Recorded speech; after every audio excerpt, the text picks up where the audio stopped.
December 3rd. Los Angeles. 11:41 p.m. Detective Roy Calderon lit a cigarette with shaking fingers, eyes fixed on the ambulance lights blinking outside the warehouse. The rain poured like someone had ripped a hole in the sky. He could smell the rot before he saw the body. The girl, 8, maybe 9, was posed cross-legged on a dusty mattress in the middle of the room. She wore a faded pink nightgown, clean and dry, despite the filth around her. Her arms were folded neatly in her lap, eyes wide open. Glass eyes. Roy felt his stomach turn. "There's no blood," said Officer Platt, a rookie who should have been home watching Netflix. "Not a drop." "Not here," Roy muttered. "He cleans them. Always does." He stepped closer. Her skin was pale, almost waxen.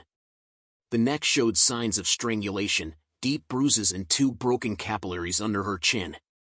But the real horror was the way she was posed. It wasn't random. It was deliberate. Familiar. Roy turned to the CSI techs.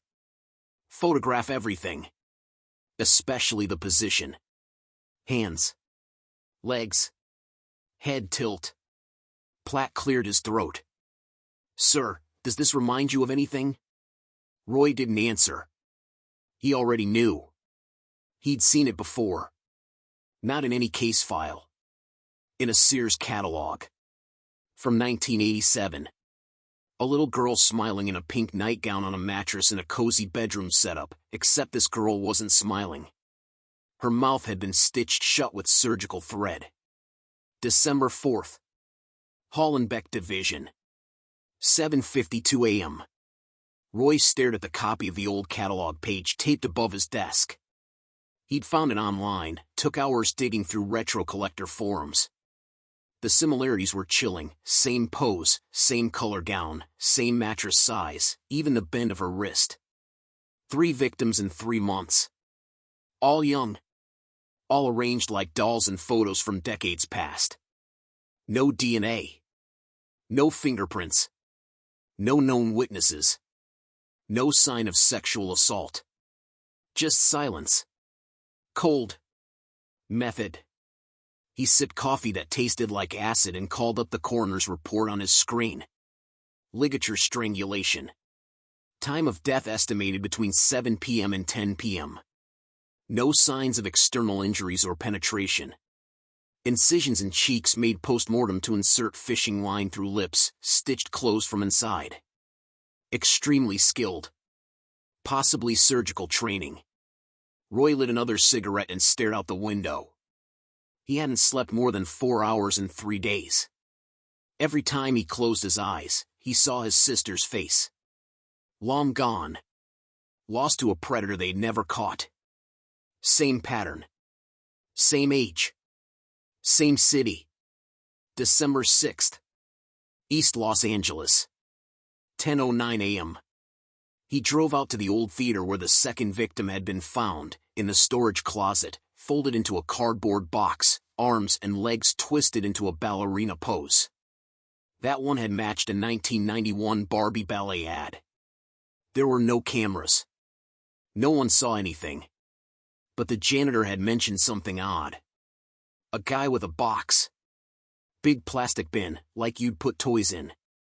Came around twice that week. Said he worked for Children's Services. What did he look like? Roy asked. White. Mid-40s. Sunglasses. Clean-shaven. Nice voice. The kind you trust. The kind that fools you, Roy thought. Later that day, back at the station, Roy was going through toy store catalogs from the 80s and early 90s. He pinned the pages next to crime scene photos. It was like a sick scrapbook. But the precision, the maniac behind this had done his homework. Every angle. Every pose. Every shadow. Platt walked in. You okay? No. You want to take a break? No. Platt hesitated. Sir, can I ask, why does this one hit you so hard? Roy didn't look at him. Because I've seen these pictures before, he said. Platt frowned. You mean the catalogs? Roy shook his head slowly. No. In my house. December 6th. Hollenbeck Division. 7:03 p.m. Roy sat in the dark, his desk lit only by the glow of his monitor. The fourth victim had just been confirmed, a boy this time, 6 years old, found in a shopping cart behind an abandoned Toys R Us in Van Nuys. Same mo. Same posing. This time, the pose came from a 1984 Kmart flyer. The boy had been made to hold a stuffed teddy bear. It was clutched tightly to his chest with zip ties. And his eyes. Roy couldn't forget those eyes. Plastic. Inserted. Painted to match the original ad. The killer wasn't just copying images. He was recreating a forgotten childhood fantasy, an idealized, sterilized world made for catalogs. Only now, that world smelled like formalin and decomposition. Roy closed the file and leaned back. His jaw was tight. His hands hurt from clenching. He remembered that bear. The same bear his sister had. The one they used to fight over when they were kids. Flashback, 1986. Sun Valley, Los Angeles. A little boy hides under a bed. He hears voices. A man's voice. His mother's voice. Then silence. He hears creaking. Then the door opens. Shoes stop in front of the bed. The boy holds his breath. He sees the stuffed bear on the floor. It's smiling. Always smiling. Then a hand reaches under the bed. December 7th. LAPD Behavioral Analysis Unit. You're looking at a classic organized offender, said Dr. Karen Lynn, flipping through the photos Roy had laid out. He's calm, meticulous, patient. He plans the scene in advance, brings props, dresses the victims, cleans up.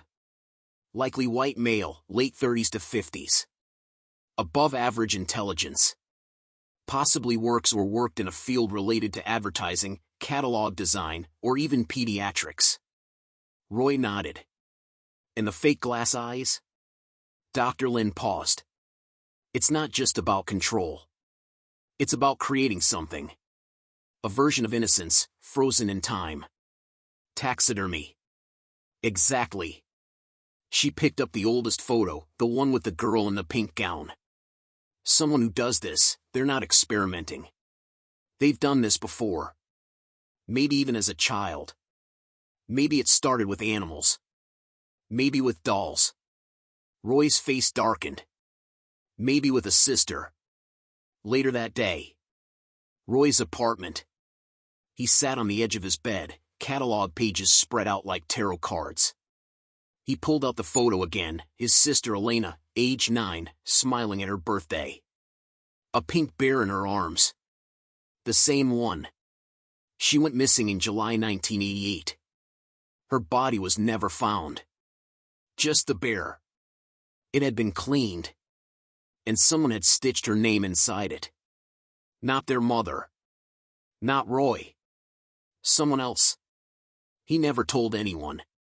Because no one believed him when he said he saw the man. Because no one ever looked under the bed. December 8th. Crime Lab, 9:31 a.m. Found something, said the forensic tech.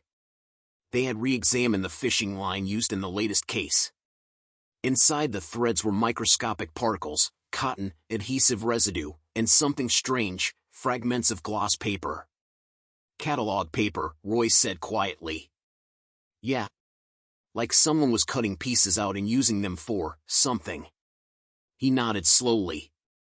He's building something. December 8th. Hollenbeck Division. 4:45 p.m. You're saying all the catalogs were printed by the same company? Roy asked. The forensic analyst nodded. We traced the gloss paper composition. It matches a batch produced by Crawford and Stone Printing in Carson, California. It was one of the largest mass printers for toy and retail catalogs in the 80s and early 90s. Roy's mind started to spin. Do they still operate? Barely. Skeleton crew. They mostly do real estate flyers and funeral brochures now. That was something. It meant the killer might have a physical connection to the print shop. A job, a delivery route, a family member. Maybe even access to leftover materials. Roy grabbed his coat. "Where you going?" Platt asked. "To Carson. Crawford and Stone Printing. 6:12 p.m. The place smelled like dust and ink. Inside, aging machines clumped along like dying lungs. An old man at the desk looked up as Roy entered. "We're closed." Roy flashed his badge.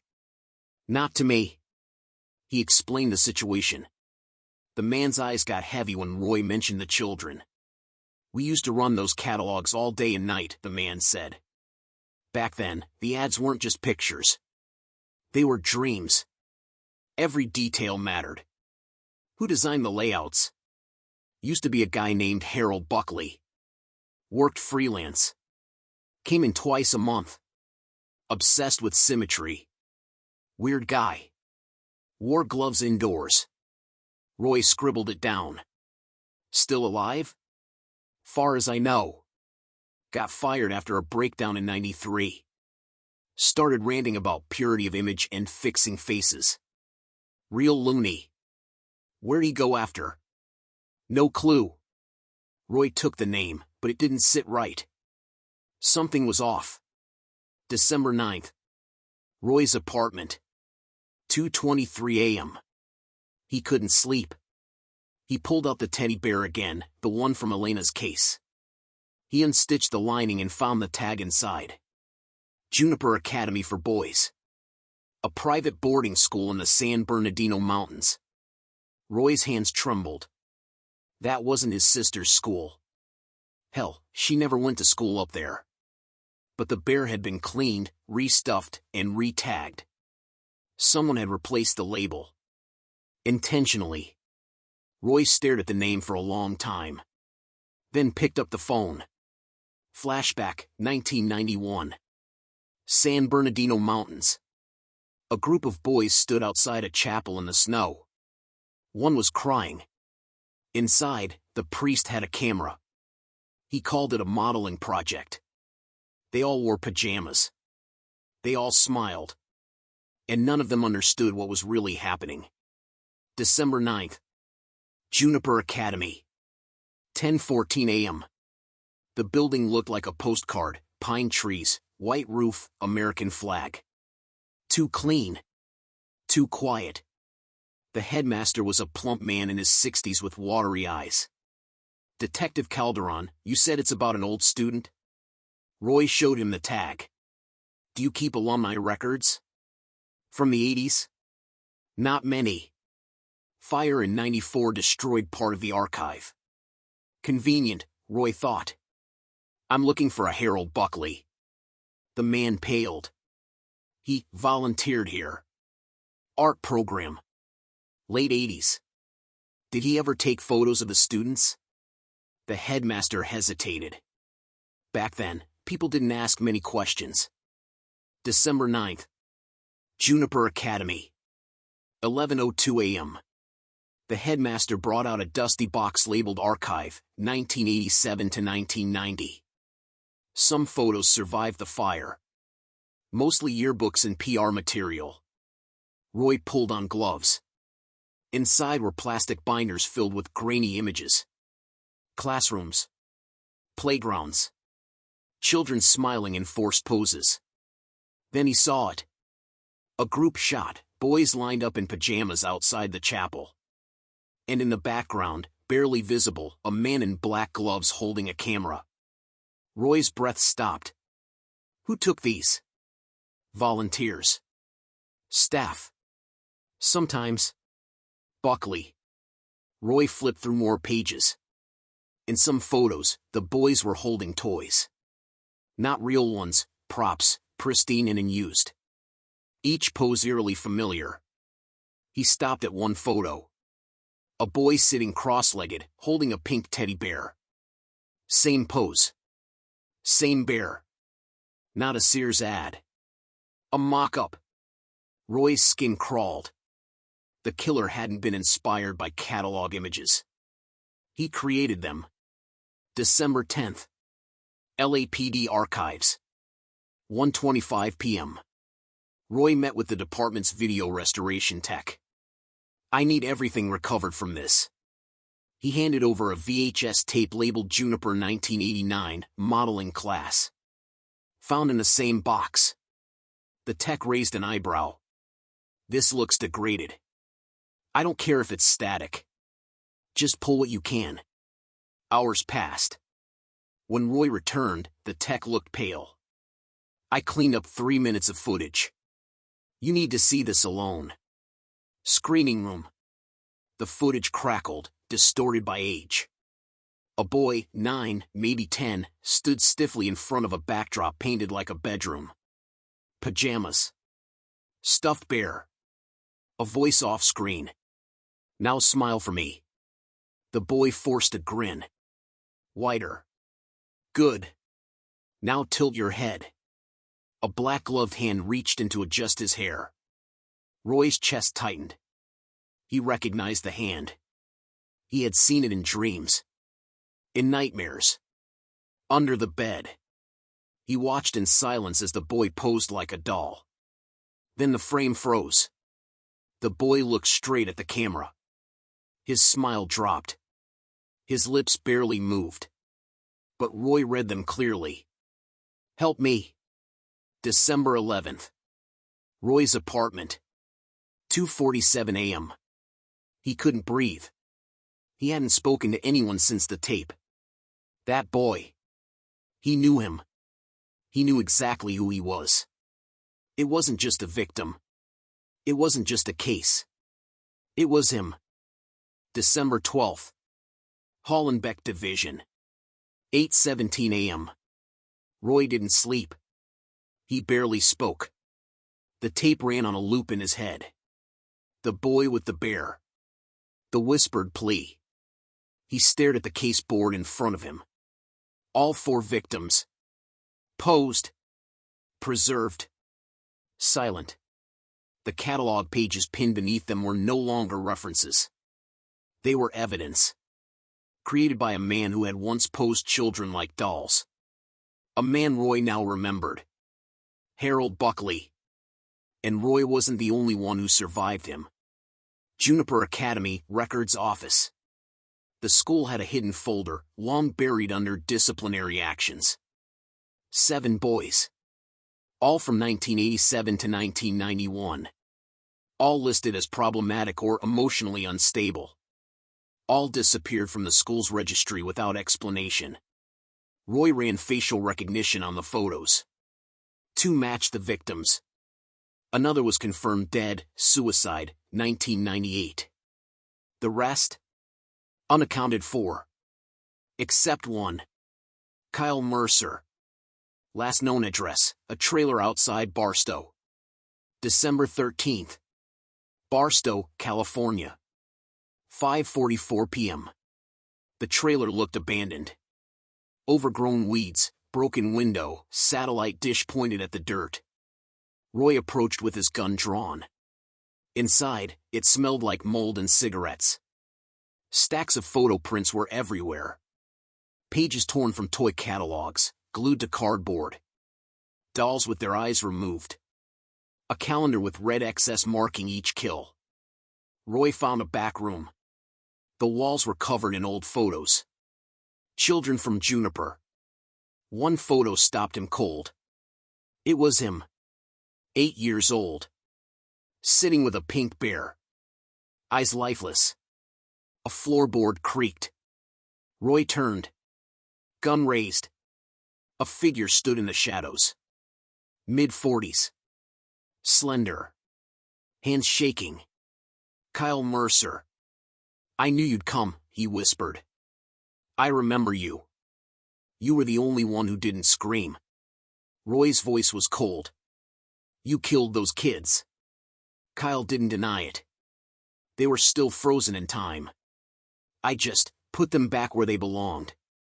You posed them like fucking ads. Because that's what he did to us.